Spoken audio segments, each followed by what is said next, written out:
Hi అండి, అందరికీ నమస్కారం. Welcome to my YouTube channel. ఈ వీడియోలో స్మగ్లర్ చేస్తూ ఎమ్మెల్యే కొడుకు అరెస్ట్ అండి. సో, ఆ వివరాలు తెలుసుకుందాం. వీడియో అయితే ఎక్కడ స్కిప్ చేయకుండా ఎండ్ వరకు అయితే చూసేయండి. వీడియో నచ్చినట్లయితే ఒక లైక్ చేయండి. ఇక వివరాలు చూసుకున్నట్లయితే మంత్రి పొంగులేటి శ్రీనివాసరెడ్డి కుమారుడు హర్షారెడ్డి వివాదంలో అయితే చిక్కుకున్నారండి. కొన్ని కోట్ల రూపాయల విలువైన అత్యాధునిక వాచ్లను అయితే స్మగ్లింగ్కు పాల్పడ్డారనే ఆరోపణలో పొంగులేటి శ్రీనివాసరెడ్డి కుమారుడు పొంగులేటి హర్షారెడ్డికి చెన్నై కస్టమ్స్ సమన్లు జారీ చేసింది. హైదరాబాద్లోని హర్షారెడ్డి డైరెక్టర్గా ఉంటున్న కుటుంబ యాజమాన్య సంస్థ కార్యాలయానికి మార్చి 28న అయితే అధికారులు సమన్లు జారీ చేశారండి. సో, అయితే ఆ నోటీసుల్లో ఏప్రిల్ 4న విచారణకు హాజరు కావాలని అయితే కస్టమ్స్ అధికారులు పేర్కొన్నారు.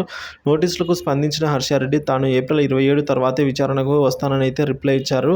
ఈ మేరకు ఏప్రిల్ 3వ తేదీన రాసిన లేఖల్లో తాను డెంగ్యూ జ్వరం నుంచి బాధపడుతూ ఉన్నట్టు చెప్పారు.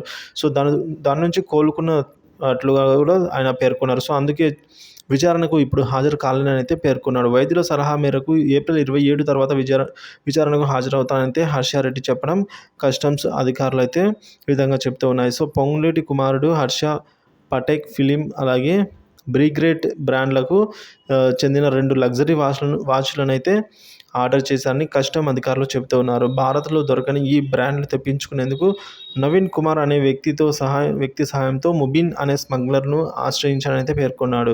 సో, హర్ష కోసం ముబిన్ ఆ 2 వాచ్లను సింగపూర్ నుంచి తెప్పించారని కస్టమ్స్ తెలిపింది. ఆ వాచ్ల విలువ ఒక్కొక్కటి 1.75 కోట్ల రూపాయల వరకు ఉంటుందని అయితే తెలుస్తోంది. సో, ఈ వాచీల కోసం డబ్బులను హవాలా రూపంలో చెల్లించినట్లుగా సమాచారం. దీనిపై కేసు నమోదు చేసిన చెన్నై కస్టమ్స్ అధికారులు విచారణ చేపడుతూ ఉన్నారు. సో, ఇప్పటికే నవీన్ కుమార్ కూడా విచారించారు. తాజాగా హర్షారెడ్డిని కూడా విచారణకు నోటీసులు అయితే ఇచ్చారు.